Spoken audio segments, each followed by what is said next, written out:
John chapter 8 verse 31. Sinabi naman ni Jesus sa mga Hudyong naniniwala sa Kanya, "Kung patuloy kayo susunod sa aking aral, tunay nga kayong mga alagad ko."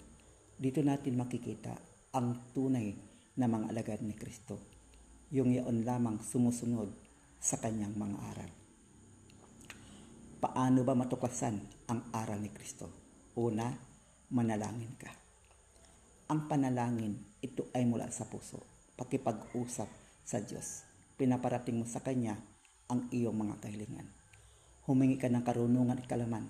Humingi ka ng patnubay sa banal na Espiritu. Kausapin mo siya, hindi lang bilang Diyos. Kausapin mo siya bilang magulang. Sapagkat ang Diyos natin, hindi lang bilang Diyos natin yun, kundi siya rin ay ating magulang.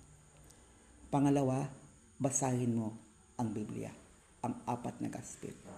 Matthew, Mark, Luke, and John.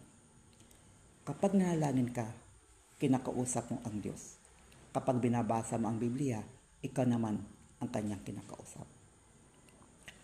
At sa pagbabasa mo ng Biblia, doon mo malalaman ang lahat ng kahulugan ng buhay mo, lalo na sa iyong kaligtasan. Salamat at God bless po sa inyong lahat. Handa ka na ba? Gawin mo na.